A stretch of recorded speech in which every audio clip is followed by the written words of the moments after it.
Real life Iron Man, risk taker, innovator and one of the most adventurous businessman, Elon Musk के बारे में आज हम बात करेंगे और इनके लाइफ के कुछ पागलपन भरे किस्से आपके साथ शेयर करेंगे जो कि यकीनन आपका दिमाग हिला देंगे।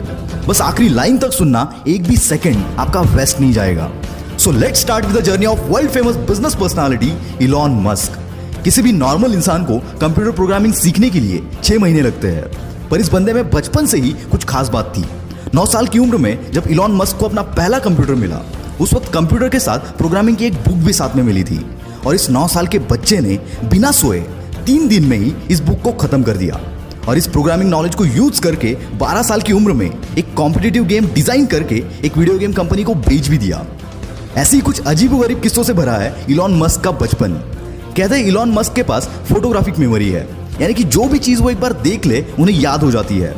ये बात तो आपने सुनी होगी कि इलॉन को स्कूल में काफी बुली किया जाता था, जिसकी वजह से इनका कोई दोस्त नहीं था और इसीलिए ये बंदा अपना ज्यादातर वक्त किताबें पढ़ने में गुजार देता था। इलॉन के भाई बताते हैं कि इलॉन 7-8 साल की उम्र से दिन के 15-15 घंटे पढ़ते थे। अभी आपको थोड़ा फनी लगेगा, पर यह एक्चुअल किस्सा है। बचपन में किसी से भी बात करते करते ये बंदा अपनी सोच में गुम हो जाता था। इसकी वजह से शुरुआत में इनके पेरेंट्स को लगा कि इलॉन ठीक से सुन नहीं पा रहे और इसीलिए इनके कान का ऑपरेशन भी करवाया गया, पर ऑपरेशन के बाद भी कुछ फर्क नहीं पड़ा। और फिर उनको पता चला कि इनका फोकस लेवल इतना ज्यादा है कि अगर ये कुछ सोच रहे होते हैं तो उन्हें आसपास की आवाजें तक सुनाई नहीं देती। वैसे तो इलॉन बचपन से ही इनोवेटिव होने के साथ साथ बिजनेस माइंडेड भी थे, वरना कौन सा 12 साल का बच्चा खुद का प्रोडक्ट बनाकर कंपनीज को बेचने की सोचता है।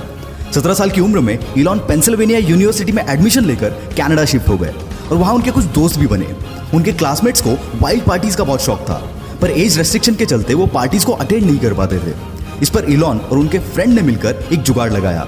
उन्होंने एक ऐसा घर रेंट पर कर लिया जहां पर वो वाइल्ड पार्टीज अरेंज कर सकते थे और पार्टी में पर पर्सन $5 की एंट्री फीस चार्ज करते थे।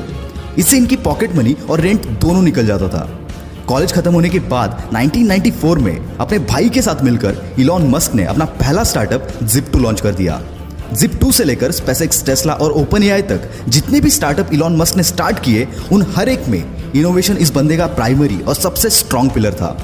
Zip2 में वो अलग अलग बिजनेसेस के मैप्स और उनकी इंफॉर्मेशन Zip2 के वेबसाइट पर प्रोवाइड करते थे, जिससे बिजनेस ओनर्स को नेटवर्किंग में हेल्प मिलती थी और इलॉन का ये बिजनेस चला।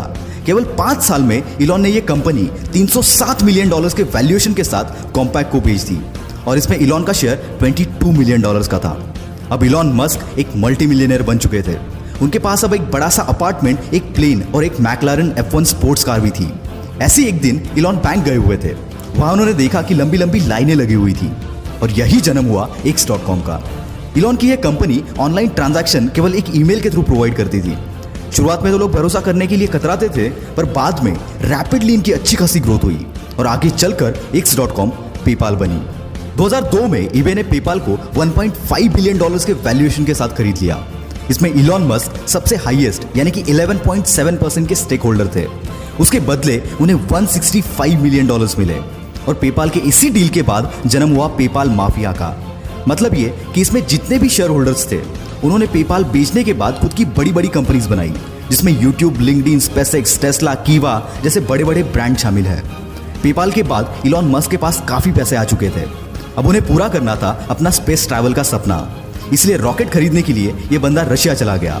वहां रॉकेट का नॉन निगोशिएबल $8 मिलियन का प्राइस सुनकर ये बंदा खाली हाथ वापस चला आया, पर आते टाइम अपने साथ एक जज्बा लेकर आया कि अब रॉकेट तो मैं खुद बनाऊंगा।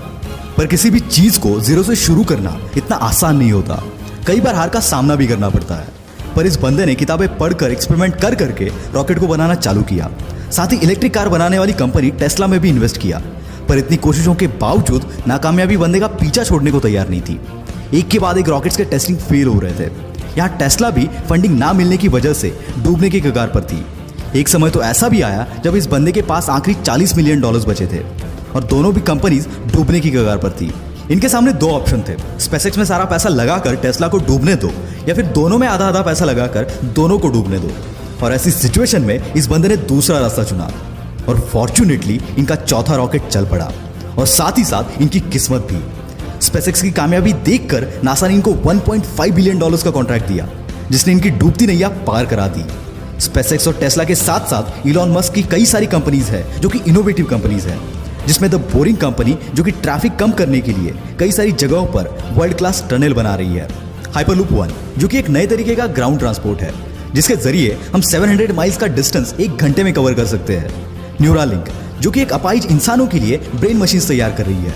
इसके चलते वो नॉर्मल इंसानों जैसे सारी चीजें कर पाएंगे। ओपन एआई ये कंपनी आर्टिफिशियल इंटेलिजेंस पर रिसर्च कर रही है। साथ ही इलॉन मस्क स्टारलिंक नाम के एक प्रोजेक्ट पर काम कर रहे हैं, जिसके चलते वो 12,000 सैटेलाइट स्पेस में भेजेंगे, जो कि अर्थ की ऑर्बिट में एक स्टार जैसी चेन बनाएंगे।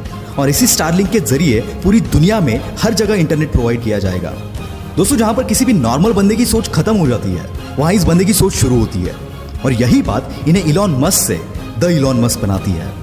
दोस्तों, बिग शॉट की अगली स्टोरी आप किस पर देखना चाहते हो, कमेंट में जरूर बताना। वीडियो में दम हो तो सब्सक्राइब करो और वीडियो को फैला दो यार।